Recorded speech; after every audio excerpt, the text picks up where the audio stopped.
Ugye a 2021-ben a fővárosi roma önkormányzat kezdeményezését a Budapesti Történeti Múzeummal véleményeztették, és amit én most felolvasok, az a cigányváros történeti kérdése és a Budapesti Történeti Múzeum szakvéleménye 2021-ből.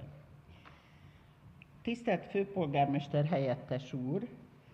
2021. november 5-én érkezett levelében kérte dr. Bársony János ismertető a budai cigányváros múltjáról című tanulmányának szakmai véleményezését. A Budapesti Történeti Múzeum középtörök és újkoros munkatársai is foglalkoztak a tanulmánnyal, véleményük az alábbiakban olvasható.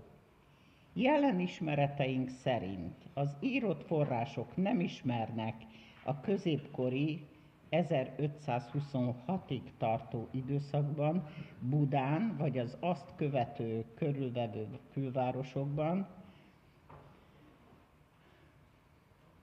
jelentősebb cigány népességet, vagy akár róluk elnevezett városrészt. Cigányok minden bizonnyal felbukkantak Budán és külvárosaiban, azonban ebből az időszakból csak az erdélyi városokban mutathatók ki a forrásokban. A törökkori forrásokban, muszlimokban és keresztényekben egyaránt feltűnnek cigányok a hódoltság területén, vannak róluk említések Budáról is. A török összeírásokban elsősorban a kipti néven emlegetett csoportokat szokás velük azonosítani, ugyanakkor az azonosítás nem teljesen egyértelmű. A kipti szó a 16. században az oszmán nyelvben elsősorban az egyiptomi koptokat jelöli, a cigányok jelölésére egészen biztosan csak a 19. századból használják. A jelentéstartalom bővülésének folyamata nem tisztázott, zárójelbe zárva.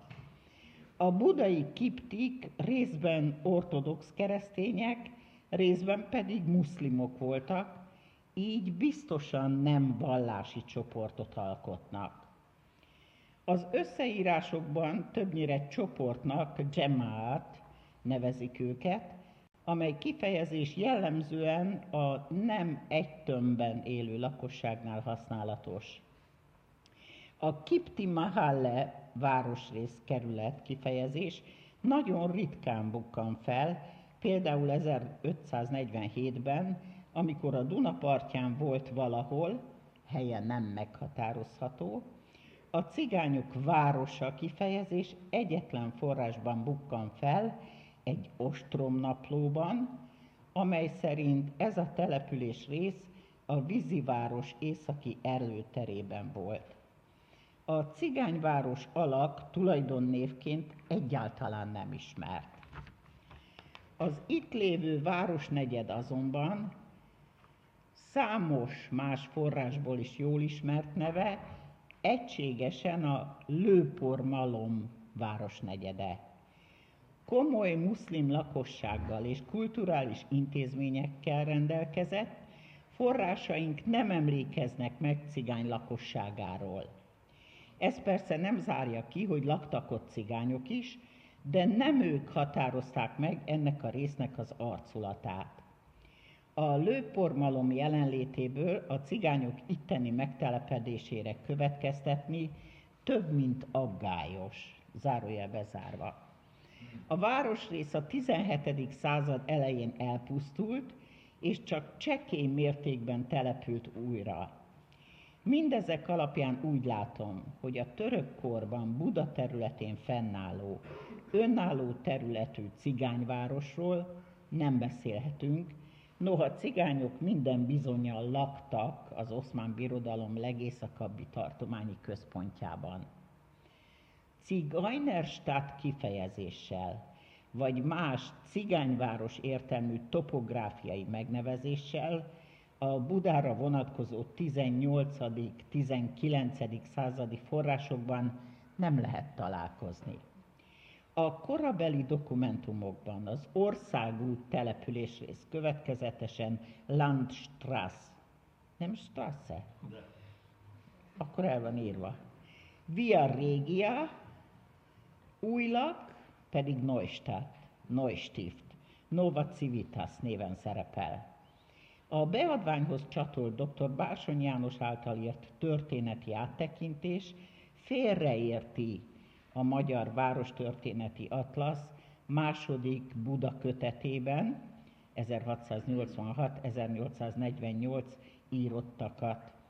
Annak 12. oldalán épp arról ír a szerző, Simon Katalin, hogy a 18. században a fenti kifejezés már nem fordul elő. Munkatársaim kutatásaiból összefoglalva elmondható, hogy a cigányváros topográfiai elnevezést a történeti források nem támasztják alá.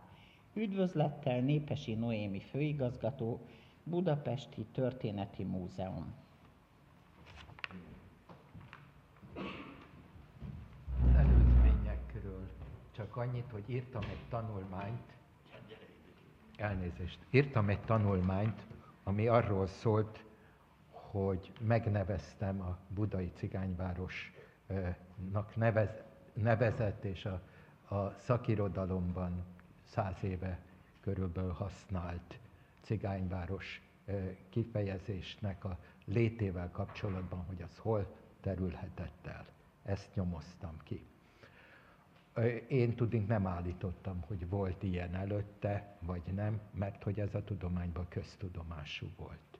Egy ember volt a szakirodalomban, aki ezt kétségbe vonta, úgy hívják, hogy Sudár Balázs, aki ehhez a Budapesti Történeti Múzeumban szakvéleményt adott. Ő se vonta kétségbe, ő csak annyit tett hozzá, hogy igazából nem tartja bizonyítottnak, hogy ott cigányváros volt, emiatt a nyelvi indok miatt, illetve ezt az ő nyelvi szakértelme szerint erre alapozta.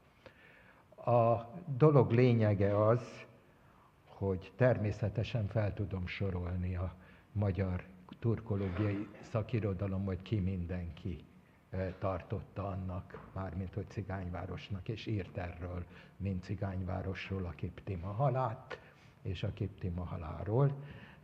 Azt hiszem, hogy nem ez a legfontosabb, amit erről el akarnék mondani, mert ezek maguktól is híres emberek voltak, hanem arról szeretnék szólni, hogy hogy mit állít ez a szakvélemény, mert ebben a szakvéleménnyel nagy részt egyetértek. Egy részével nem, ez pedig a következtetés, hogy ilyen topográfiai fogalom nem volt. Tudniillik, egyrészt nem állítottam, hogy Buda falain belül volt cigányváros. Én tudniillik azt állítottam, hogy Buda környékén, a külső részen, Óbuda és Buda között volt ez a bizonyos cigányváros. Erre mutattak több adat. Tehát azt leírni, hogy Buda városában a korban nem volt cigányváros elnevezésű terület, ebben teljesen igazat mond ez a szakvélemény, csak nem erről kérdezték. A másik forrás, tehát amelyik az atlasznak, a történelmi atlasznak az említését a 12. oldalán érintik, amelyről azt írja a szakvélemény, hogy a 18. században már nem volt ilyen topográfiai elnevezés. Ez is teljesen fedi a valóságot. Én tudniillik leírtam, hogy a 16. és a 17. században volt ez a cigányváros a források szerint.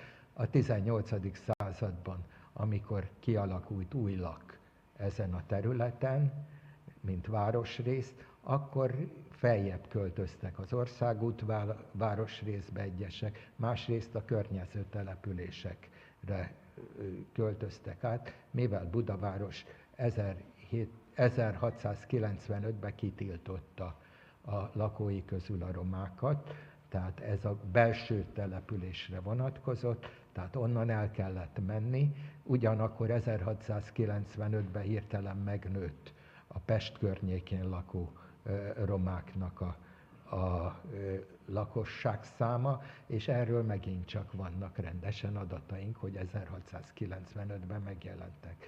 Tudnélik, átköltöztek a Dunán.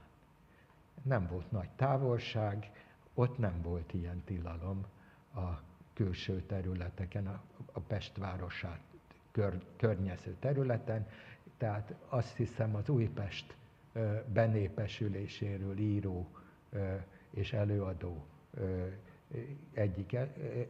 egyik kutató nyilván meg fogja említeni, hogy 1695-től vannak írásos feljegyzések a Pest északi területén lévő roma lakosokról. Legalábbis én már meg tudok mutatni ilyen forrást. A következő ügy, ami tehát egyrészt a 16.-17. századról nem szólt, hogy az atlasz szerint nem volt ilyen terület, hanem azt mondta, hogy volt. Ebben is egyetértünk tehát Népesi Noémivel, hogy volt ott cigányváros. Csak a 18. századtól nem volt. És ezt bele is írták a történeti atlaszban, hogy lakóiról korábban cigányvárosnak elnevezett terület, a 18. század után már, mivel új telepítés történt, attól kezdve Újlaknak nevezték, vagy Neustatnak ezt a területet. A következő tény, tehát most már csak azt kell megnézni, hogy a 16.-17. században, mivel hogy vannak ezek a források, mik ezek a források, és hol volt a cigányváros. Ezt egyrészt mintegy 200 családról szóló defteradat bizonyítja, ez a bizonyos Kipti Mahaláról szóló, személyekről szóló defteradat, amelyik 3 dzsámajetre, tehát 3 közösségre, én úgy hívom, mert mai szóval így hívnák, 3 cigánytelepről volt szó azon a szép nagy területen, amely Buda és Óbuda között elhelyezkedett. Az első, az közvetlenül a Baruthane városrész falaitól körülbelül 20-30 méter távolságnyi közelségben volt, tehát a Baruthane városfaltól. A következő az a Szépvölgyi útnak a Duna felé eső oldalán, tehát a Szépvölgyi út elején volt. A harmadik pedig a mai Margit körútnál, a Kanyarnál, tehát ahol felvezet a Rózsadombra, Gülbabatürpe felé az út, attól még egy kicsit a Moszkva tér felé lévő terület domboldalán. Ezen a területen volt a téglaégetés és az agyagbányászat, mert itt volt a legtöbb vevő rá, mivel a város pont szembe volt, csak át kellett vinni az építőanyagot. A másik cigánytelepen, tehát ami a Baruthane városrészben volt, ott hajó kikötő volt a Duna oldalán, tehát a fal túloldalán ott volt a hajó kikötő, már Mátyásé is ott volt, és aztán a törököké is ott volt, majd később egy darabig még a császári csapatoknak is ott volt a hajóhada, ami közel volt a front, a török front, ami aztán nagyon gyorsan délebbre költözött. Na most miért volt a hajójavítás fontos ebből a szempontból? Azért, mert a romák iszkába szöget tudtak csinálni, ezekkel állították össze a hajóknak a fenekeit, hogy vízállók legyenek, és mivel hogy most nem lesznek itt a győri iszkábásokról szóló tanulmányok a 19. századból, de azért Szuhai Péter barátom remélhetőleg majd beszél valamennyit erről, hogyha megkérjük rá. Minden esetre ez az iszkábaszög készítés, ez a dunamenti romáknak nagyon komoly szakmája volt, mint ahogy a szegkovácsolás, később a sínszegkészítés a vasút építéshez. Tehát ezek a kovács romák, ezeket a mesterségeket tudták intézni. Ezen kívül a Baruthane városrész melletti lakók voltak a tűzmesterek. Itt gyártották tudniillik a vilajet számára a puskaport. Már Mátyás is, aztán pedig a törökök is. Itt volt a lőpormalom, amiről az egész városrész kapta a nevét. Baruthanénak hívták a lőporgyártás színhelyét. A romák pedig nem találták fel a puskaport, de azért tudták rendesen csinálni a puskaport. És azért volt itt a puskapormalom, mivel hogy a hőforrások, amik a Lukács-fürdőt meg a Császár-fürdőt is táplálták, az adott energiát a malomnak, ami malom hajtásával meg lehetett őrölni ezeket az ásványokat, amik a puskaporhoz kellettek, meg idő, érte? Meg továbbiakban arra volt szükség, hogy ebből még a fém megmunkáláshoz szükséges kalapáló energiát is tudták biztosítani. A harmadik helyen volt a Szépvölgyi út végénél a Vigalmi negyed, mert hogy se Óbudáról, se Budáról nem mehettek se a keresztények, se a mohamedánok, se az új keresztények, tehát a reformátusok ott helyben mulatni, bort inni, táncolni, dalolni. Ez el kellett menni egy kicsit odébb, ahol ezt nem tudják, hogy tilos, és ezért oda jártak a romákhoz, akik ezért borral kereskedtek, ezen kívül még az országút mellett voltak, tehát kereket javítottak, meg egyéb dolgokat, meg hát enni is adtak a vándoroknak, és esetleg hölgyek is voltak, de erről én nem merek nyilatkozni, mert erről a források nem beszélnek. Tény az, hogy ezen a területen, ezen a három területen a három dzsemájet, a három közösség lakott, melyeknek általában fele volt mohamedán, első generációs, és a másik fele pedig szerb nevű és ortodox általában, amik aztán a következő időszakban, amikor a romáknak kényelmetlen volt Budán lakni, akkor rácok lettek. Mert rácnak viszont kényelmes volt lakni Budán. Ennyit erről, és természetesen az állítások, amelyeket Népessé Noémi állít, azok nem stimmelnek, azok mind stimmelnek. A következtetés, hogy nincs ilyen topográfiai jel, erre nézve 8 különböző bizonyítékot tudunk fellelni. Ott vannak hátul azok a térképek, abból 2 olyan, amelyik mutatja a jelmagyarázatában a Cigánynerstadtot, mint helyrajzi helyet, ahol laktak a cigányok. Ez volt az egyik cigányváros, éppen a Baruthane melletti, E betűvel jelölik. A másik, itt van ezen a térképen is ez látszik, és bal oldalt, ezen már nem, előtte menjünk még vissza. Tehát itt van a Cigánynerstadt, az E betűnél pontosan látható. És a helye pedig ott van a Baruthane városrész, ahol pirossal be van jelölve. Mármint a Baruthane városrész melletti területen. A következő hely, itt van a Cigánynerstadt aláhúzva, hogy látható legyen. Aztán ez a következő térkép, itt a Szépvölgyi út torkolatában lévő felgyújtott cigánytábornak a romjai láthatók, és ez pedig itt a Q betűvel van jelölve ennek a cigánytábornak a romjai. Szerencsém volt, megtaláltuk a térképen. A következő ezzel kapcsolatos, ugyanennek a telepnek a lakosságát az ostrom után 4 évvel mutatja a metszet.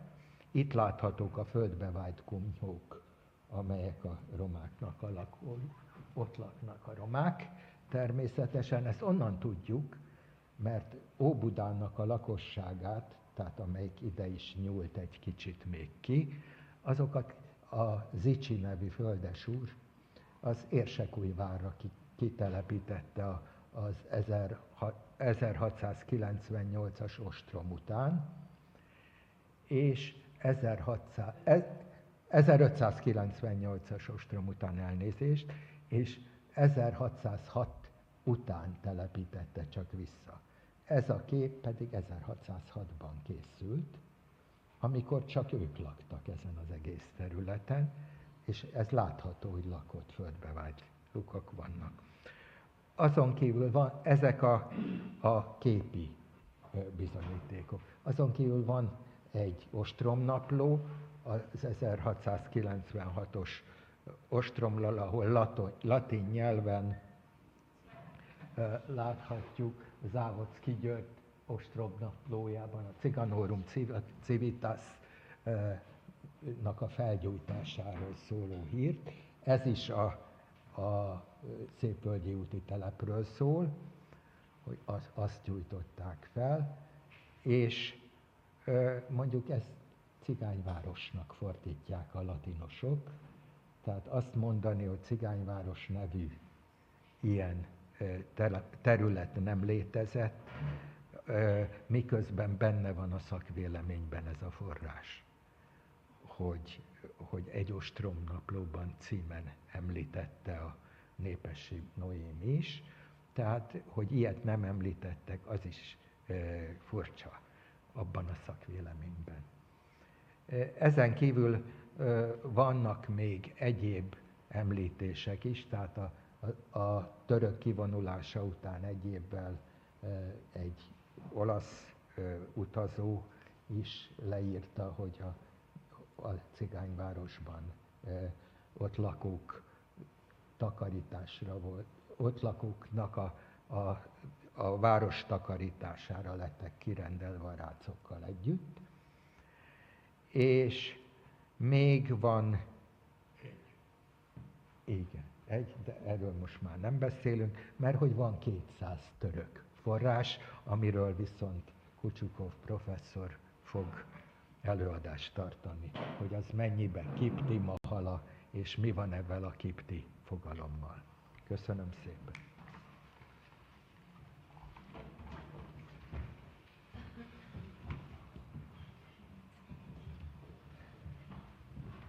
Thank you very much. I don't know what I can add to the knowledge which Dr. János Bársony already presented here. It was really very well and very exhaustive information, very well designed, and a lot of evidences about the existing of the town and the settlements with Roma. And in our, shall I wait a little bit for the devices for the translation? Or my presentation is going to be more on linguistic meaning of the Roma name Kipti. I'm a linguist. And being a linguist, I was asked by Agnes Daroci to explain a little bit more what the meaning of this name, where it comes from and what it means. So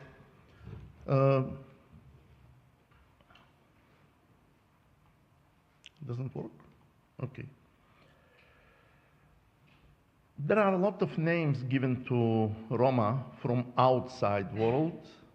For example, we know that in the Byzantine Empire, there was the name Atsinganoi, and from that name Atsinganoi,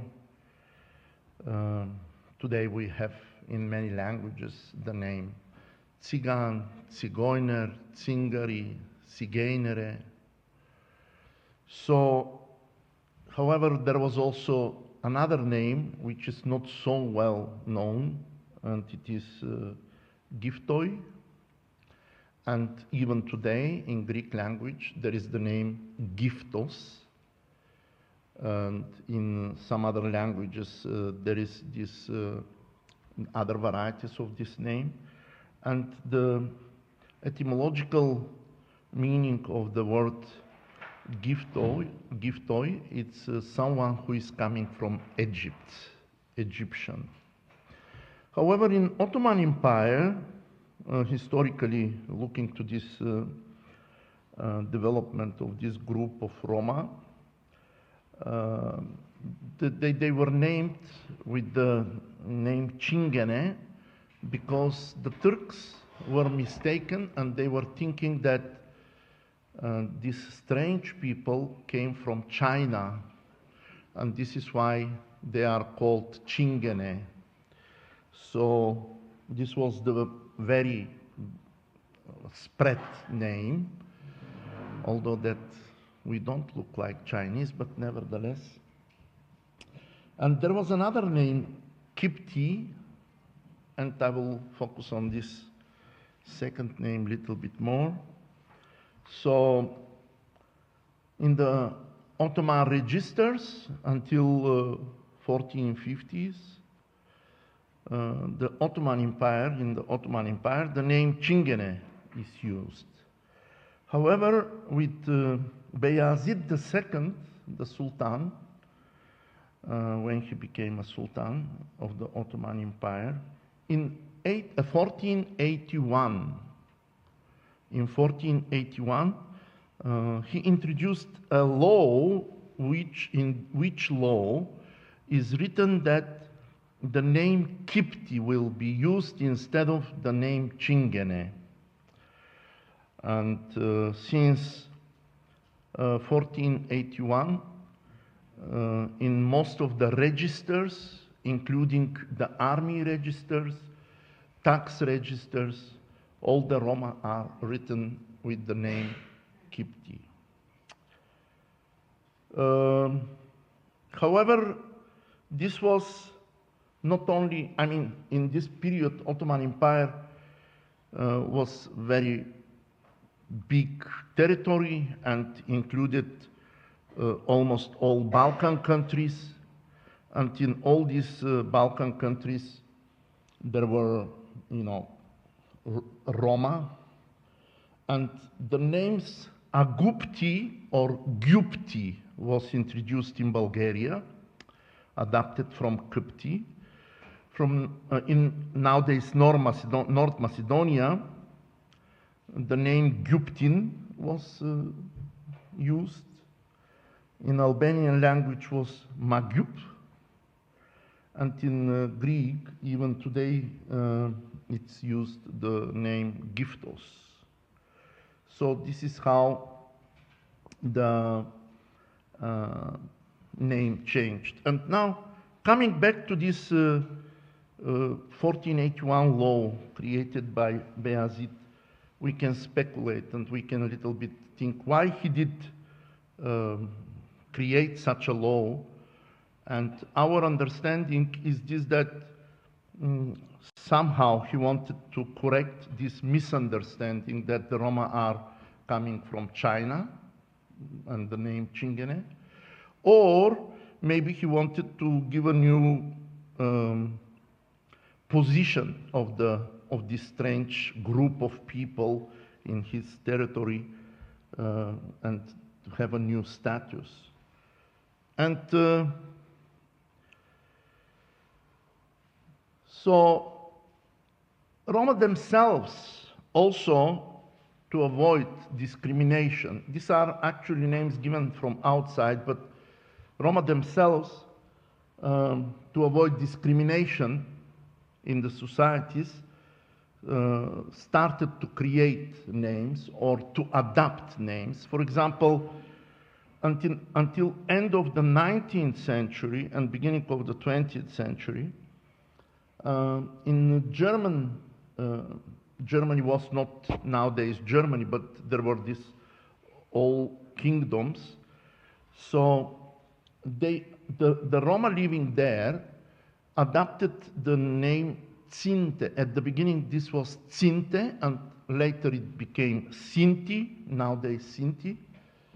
And the reason for such a change from Zigeuner to Sinti, Zinte and Sinti was the bad image which the Roma had in all these German countries, German lands.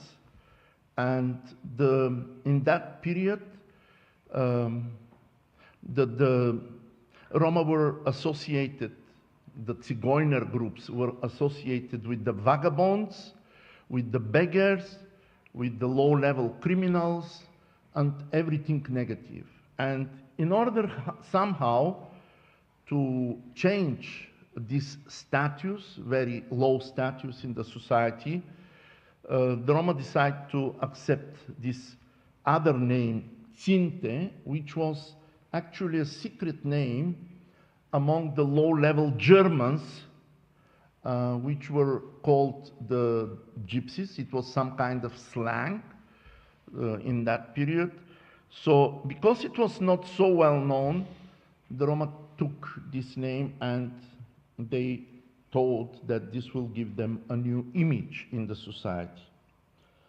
So more or less the same situation is with the groups of cigány in Kosovo, North Macedonia, even today, nowadays.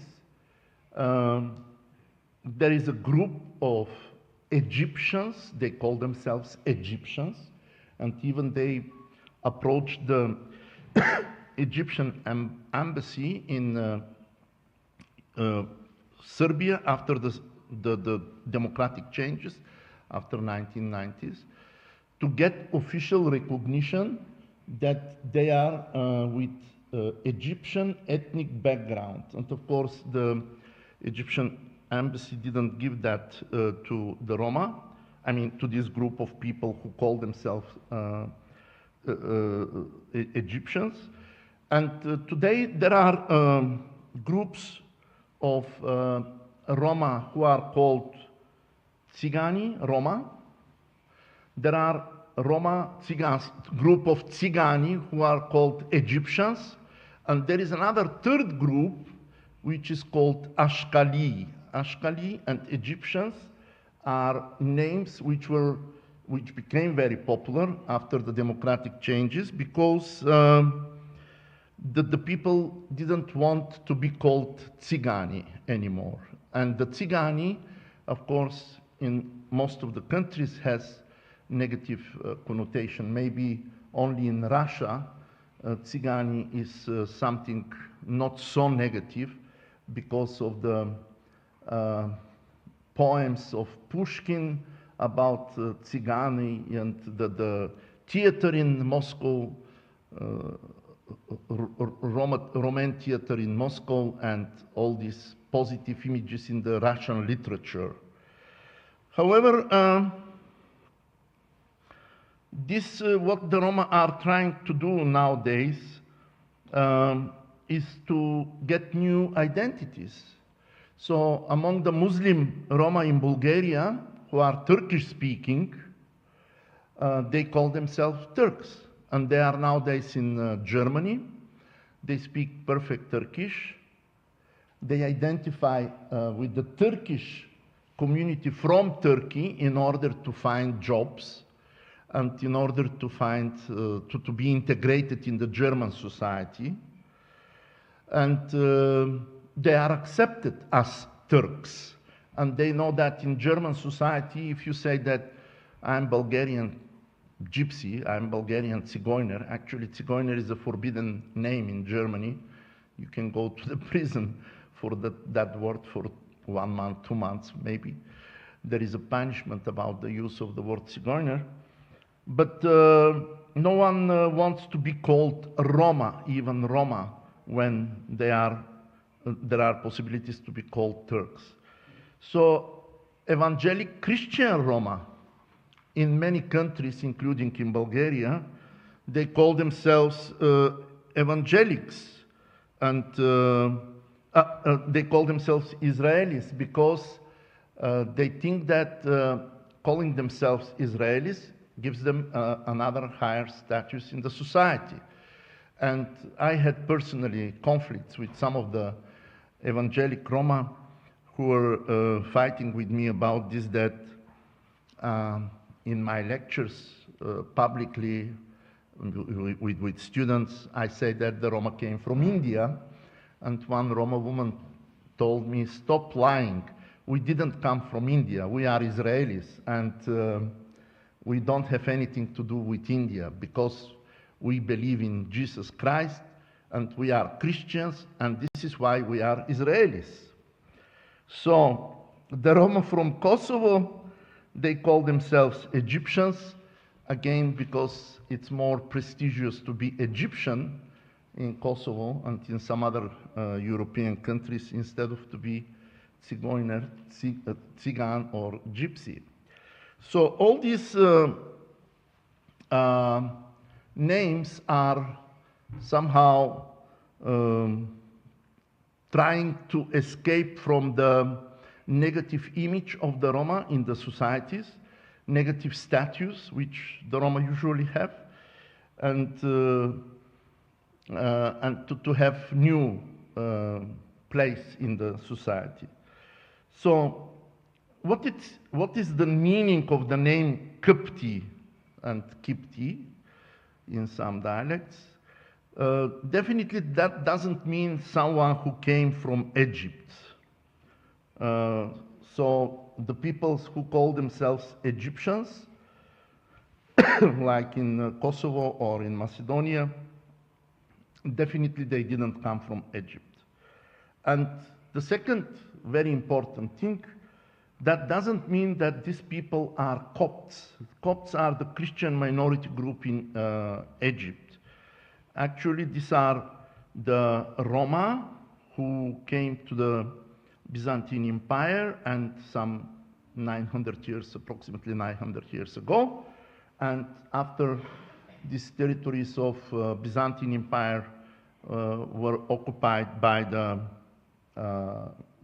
Seljuks, the Ottomans, then all these countries were in the Ottoman Empire, and the Kipti was a new name given by the Sultan Beyazid. So I think that the meaning of all this new name created in 1481, it was a historical mistake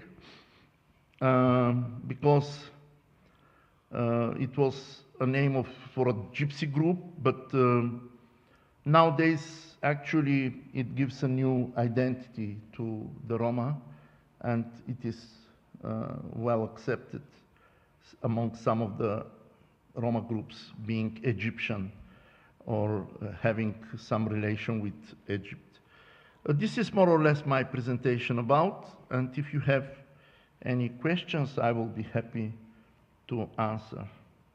And in order to gain this information, I was working with the historian, Professor Dr. Emine Dingec, whose dissertation was on Roma during the Ottoman Empire, Roma from 16th and 17th century in the Ottoman Empire, and her dissertation was based on working with 4 registers, so-called defters in Turkish language, and in all these defters the Roma were identified with the name Kipti or Gypti, Kipti.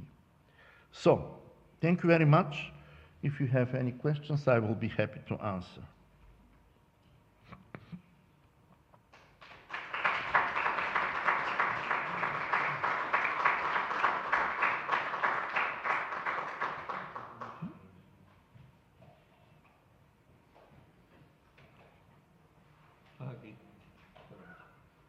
Akkor ezek szerint a kiptimahala kifejezés, amit a Budapesti Történeti Intézet Nemam. ír, hogy az nem romákra vonatkozik, akkor most Sivan Kotette. Ah. Do you hear? What? No. Trebuie să aveți cate pe microfonul te nașunentut. A Budapesti Történeti Intézet a szakértői véleményében azt állítja, hogy a kipti mahala az nem vonatkozik romákra. Akkor ezek szerint mégiscsak? Yeah, definitely not true, because it's known that after 1481, the name Kypti was spread around the gypsy groups, Roma groups in all countries. So if this Mahala in Buddha existed in 15 something, 16 something, then it was Kypti equal to Roma, to Chingene. So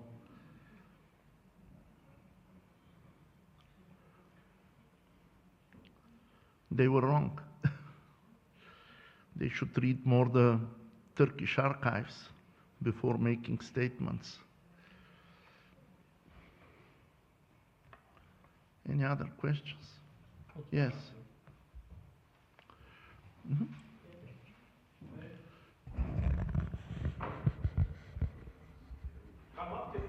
Ajde, te šunene kad že.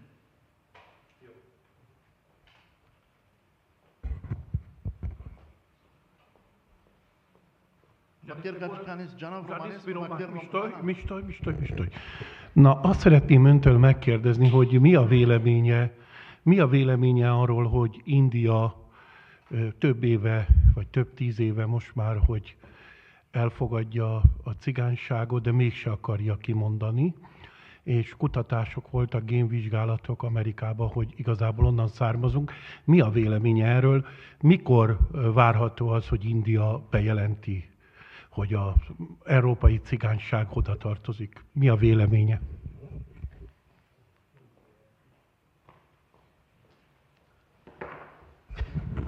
In 1982, Indira Gandhi stated that the Roma came from India, and officially India recognized. He's not listening. Yeah, maybe I should. Yeah. In 1982, Indira Gandhi, who was the Prime Minister of India in 1982, she officially recognized that the Roma are from India and that they belong to India, and she did that, if I'm not mistaken, at the 3rd International Romani Union Congress, which was in Göteborg, no? Göttingen, in Göttingen. So officially there is a recognition from Indian government, and there are very often conferences and meetings in India organized together with Roma activists and Roma scientists. And the next conference, which will be in New Delhi on the end of January, is dedicated to the monument which is built by the Indian government in Kanawuch. Kanawuch is the city which Marcel Cortiade, a Roma linguist, stated that the biggest migration from India towards Europe started from Kanawuch, and the Indian government built up a very big commemoration monument in Kanawuch. So on the end of January, we are going officially to open that monument. So there is recognition, actually.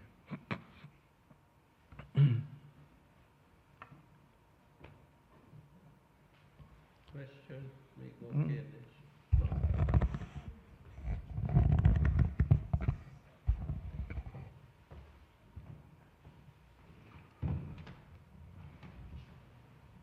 Hogyha elrendelte második Bajazid 1489-ben, ha jól emlékszem, hogy kiptiknek kell nevezni az eddig csingernéknek nevezetteket, akkor úgy gondolom, hogy hivatalnoki hanyagságból nevezte mondjuk a váci vámnál Szinánt, a budai Kipti Mahalának az elöljáróját, amikor bort szállított a cigányvárosba, akkor Csingernének, vagy pedig még a régi beidegződés alapján nevezte őt Csingernének, amikor ő a Kipti Mahala első elöljárójaként a török összeírásokban 3 helyen is Szinán, mint a Kipti Mahala ketüdája volt felsorolva. Kérdezem, hogy ez valami hivatalnoki hanyagság, vagy tévedés, vagy pedig egyszerűen mind a kettőt használta azért a hivatal, de leginkább betartották Bajazidnak az utasítását.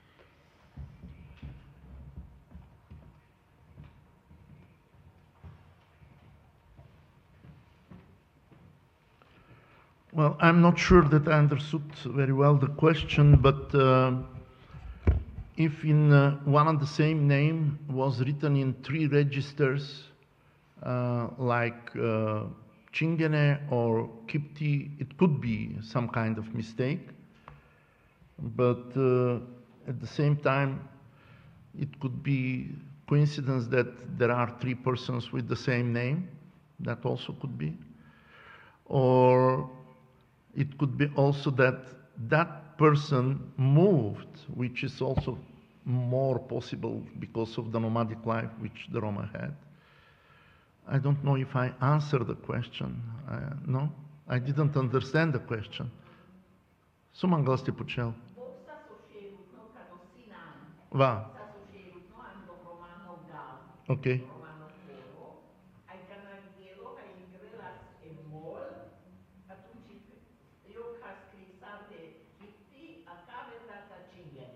Aha.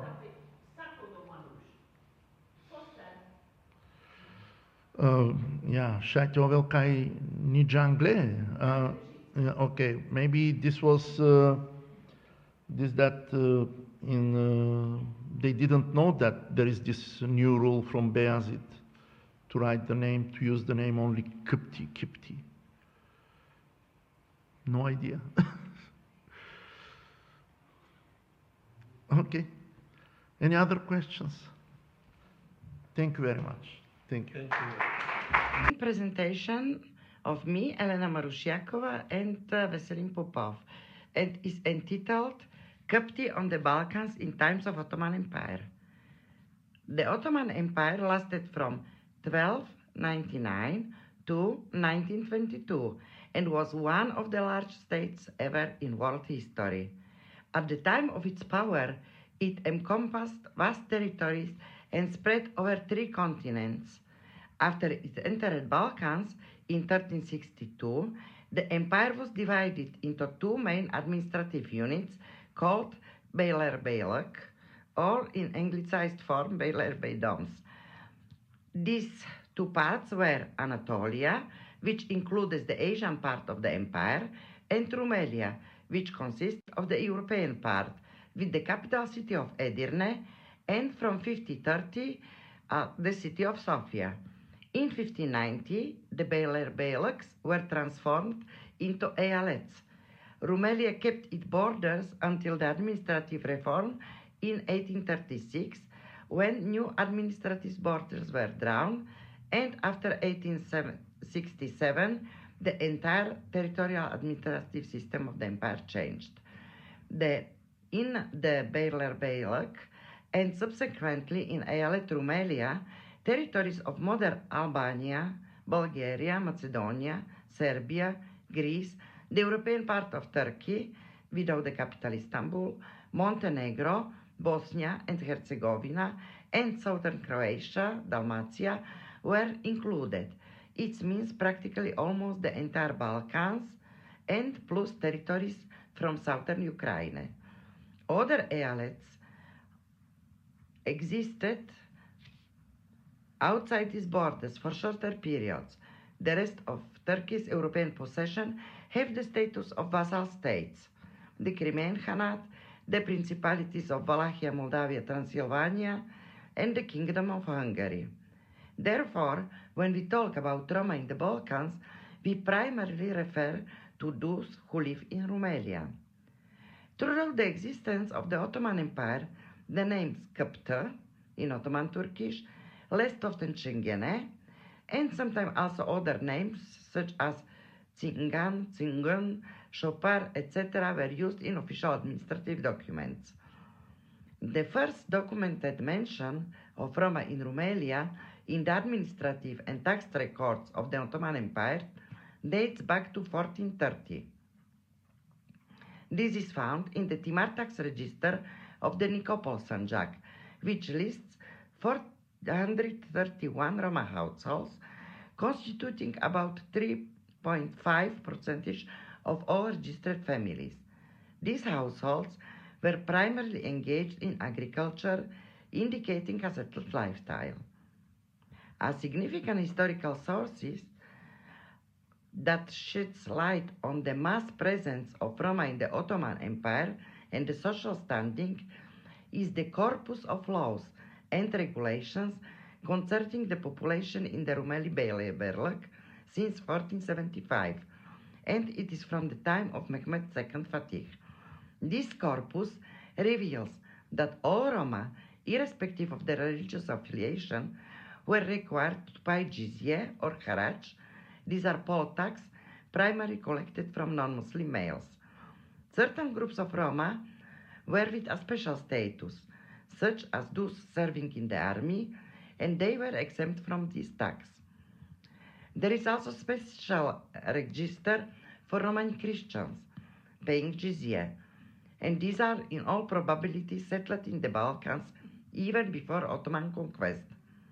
And it is from 1487, 1489, and according to this register, Roma Christians are not in administrative units of following settlements: Istanbul, Viza, Gallipoli, Edirne, Čirmen, Jamboli, Filibe, Sofia, Nikopol, Vidin and Kustendil, Kruševac, Smederevo, Novi Pazar, and Bosna, a total of 3,237 households plus 211 windows households.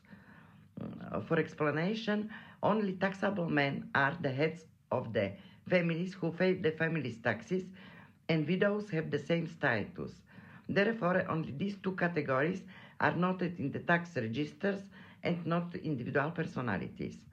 The following specialized tax register that deserves special attention is from 1522-1523, and it is entitled, quotation, Extensive Named Inventory of the Income and Taxes from the Gypsies of the Rumeli Velayet, which are in the vakufs of the late Sultan Bayezid Khan, in the vakufs and mulks of the Grand Viziers and the Venerable, in the Gypsy Sanjak and the Ziamets and Timars.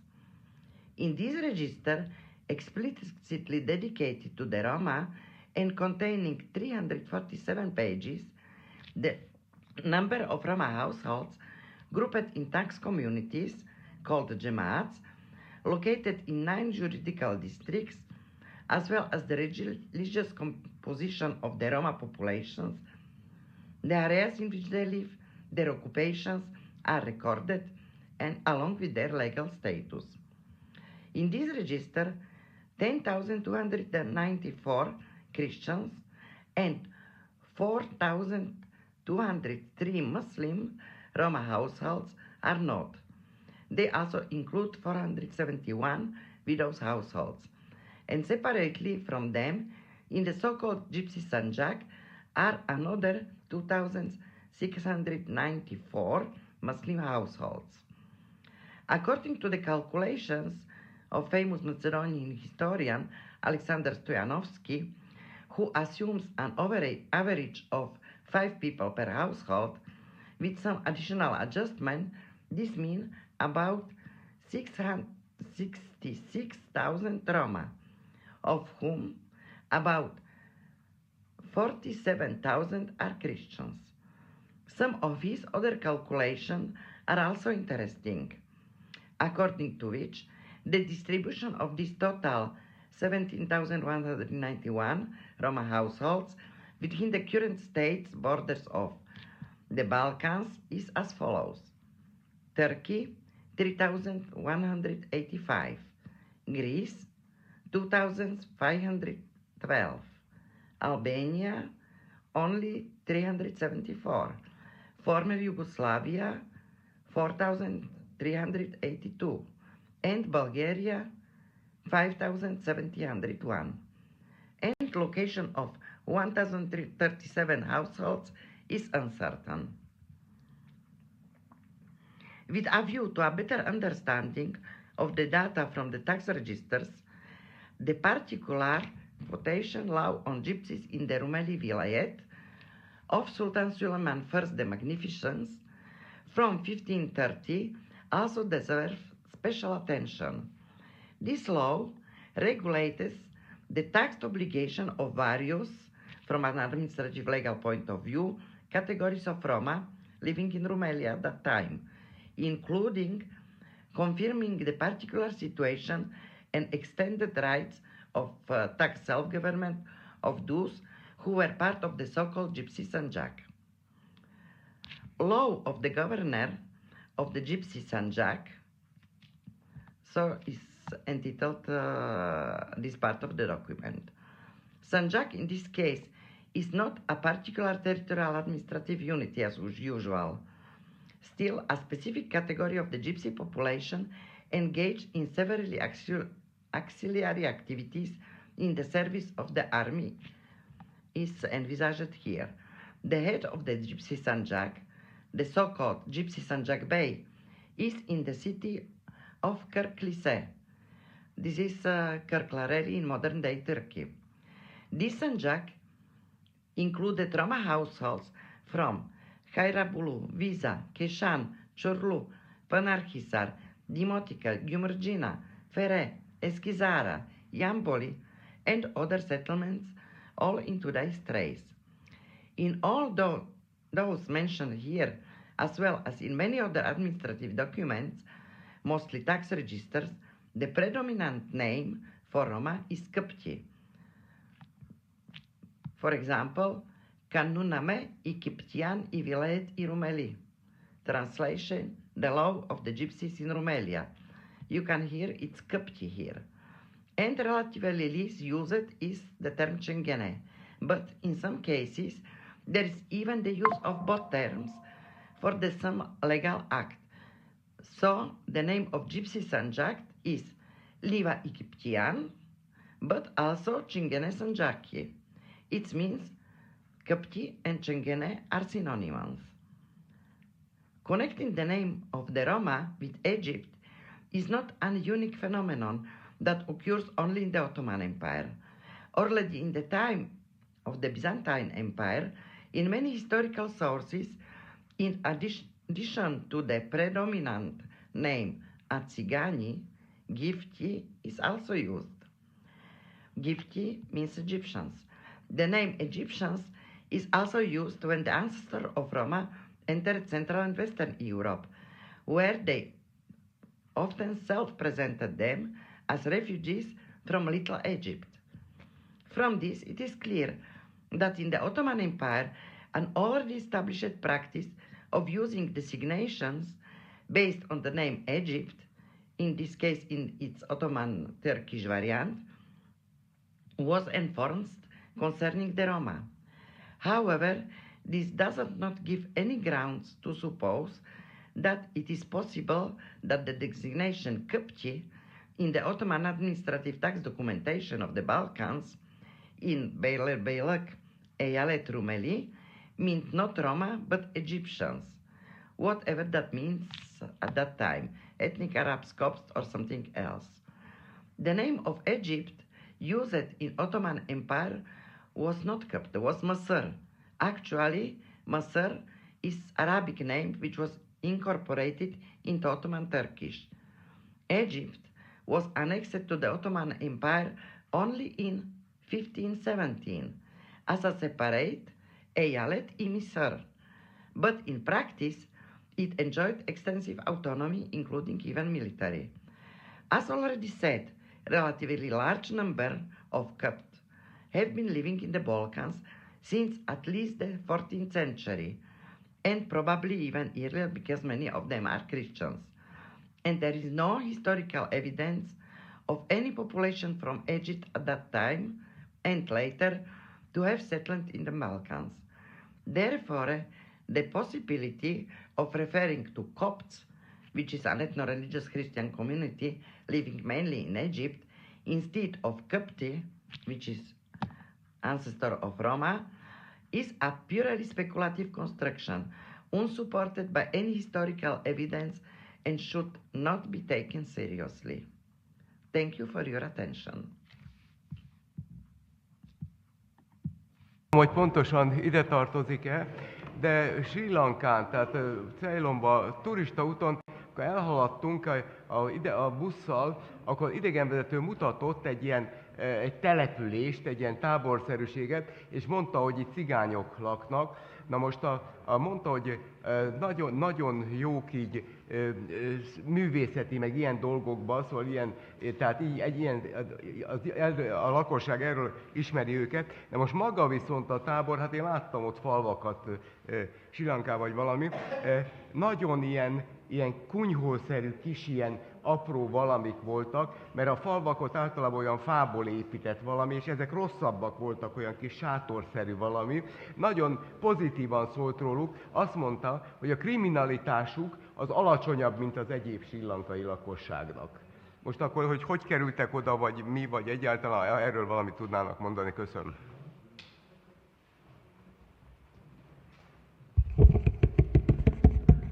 A világ most már talán 180 fölötti államok közül én úgy tudom, hogy legalább 130-ban élnek romák. A Ceylon, az ebből, vagy Sri Lanka, az ebből a szempontból nem áll túlságosan messze a Indiától, ahol elindultak vándorútra a romák Észak-Nyugat-Indiából, hanem vannak olyan csoportok, nyelvi csoportok, amelyek délfele is mentek, és élnek természetesen keletre is, tehát Kínában is vannak roma csoportok, aztán északon, Kazahsztánban, Oroszországról nem is érdemes külön beszélni, ott is több millió roma élt a belügyi statisztika szerint, a nemzetiségi statisztika szerint csak 230 000, de hát nálunk is másféle volt. Itt is a nemzetiségi statisztika szerint éltek 16 000 1941-ben, és a valóságban pedig a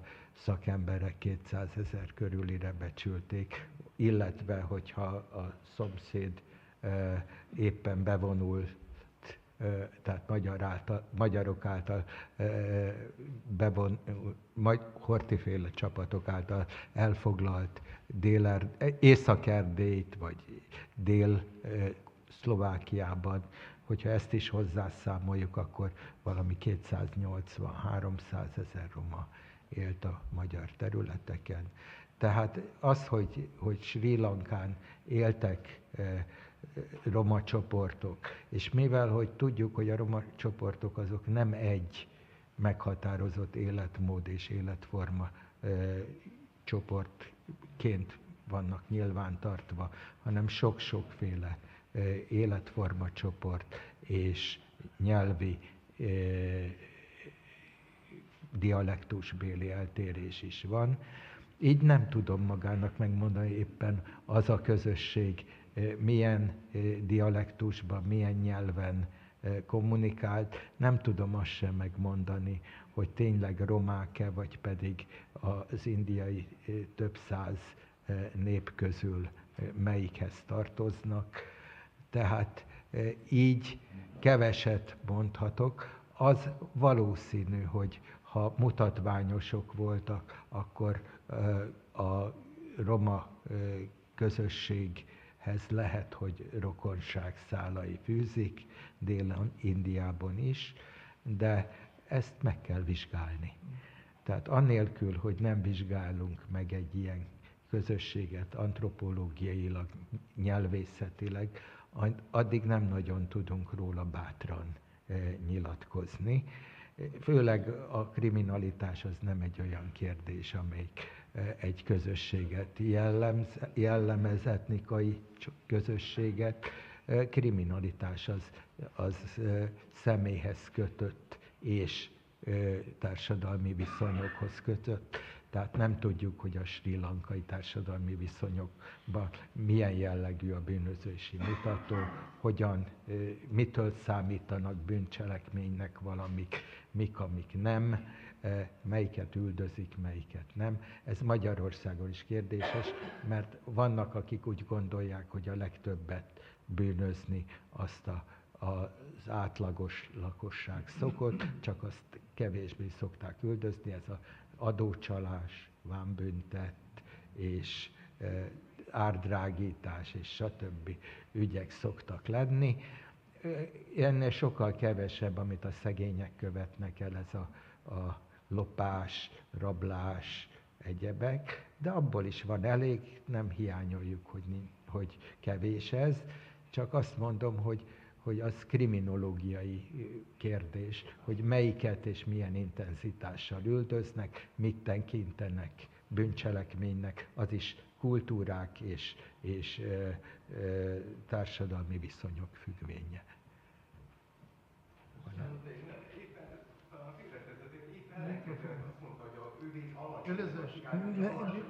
Jó, azt mondom, hogy nem tudom, hogy cigányok-e, vagy nem tényleg. Ott a helyiek lehet, hogy tudják, meg el tudják dönteni, csak ahhoz, hogy pontosan meghatározzuk egy csoportnál, hogy hova tartozik, mi a nyelve, mi a kultúrája, ahhoz meg kell őket vizsgálni. Az, hogy éppen ennek mondta az idegenvezető, az nem feltétlenül tudományos érv. Tehát az egy olyan... Hát az, hogy Gypsy Tribes-nak nevezett vándorcsoportok Indiában, az elég sokféle van, és nagyon kevés köztük a roma etnikumhoz, nyelvhez tartozó.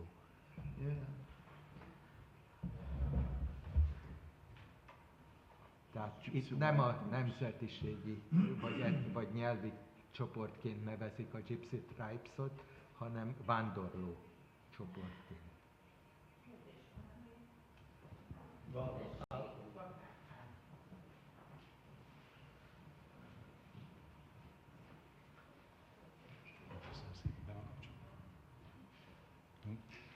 Nekem Básony Jánoshoz lenne egy kérdésem.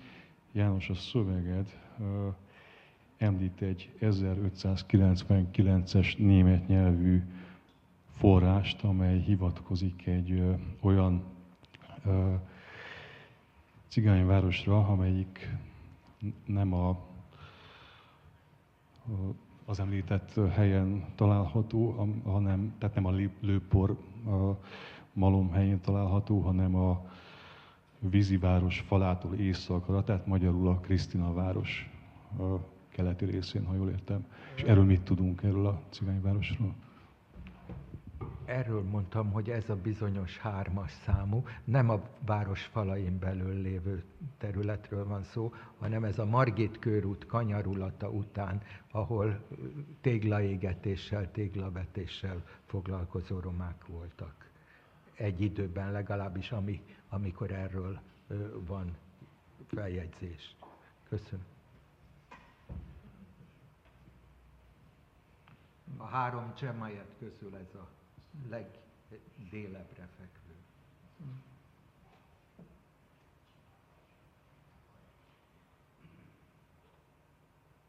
Én is szeretnék egyet kérdezni Krisztótól, hogy mit gondol arról, hogyha a cigányok népszokásait, meg a hagyományait vizsgálva inkább mondhatni azt, hogy Izraelből származunk, mint hogy Indiából vagy Egyiptomból?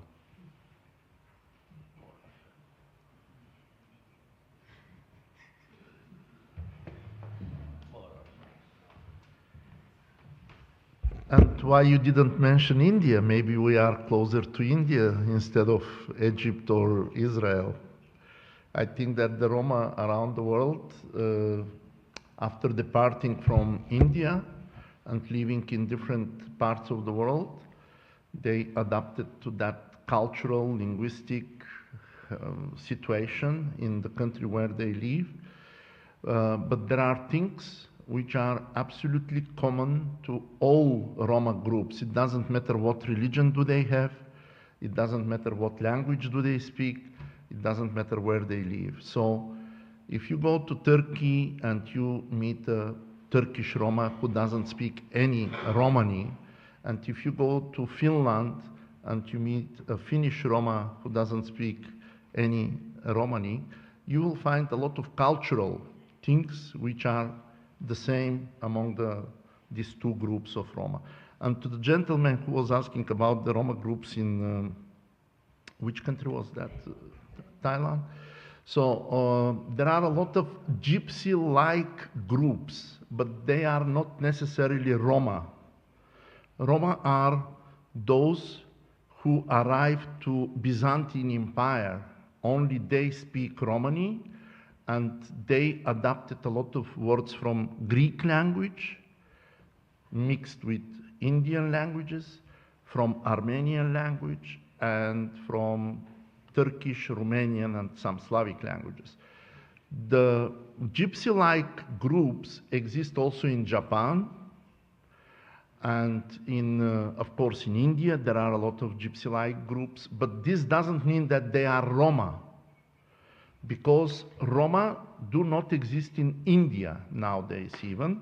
Roma were created outside of India in the roads from India to Byzantine Empire, and after spending 150 years in Byzantine Empire and adapting words from those languages from the countries which they went through, Armenia, Persian language, and a lot of words from Greek language. This is what is Romani, Indian plus some other languages, but it is spoken only in Europe, in North and South America, in Australia, in Russia, but there are no Roma, for example, in China. If there are some Roma in China, they are Russian Roma who went to make business there, or as there are Roma in South Africa, in Johannesburg, but this doesn't mean that they are African Roma. They are European Roma who went to South Africa to buy gold and to come and to sell them in Europe. So these kind of things are very, very different. So there are gypsy-like groups, which do not mean that they are Roma.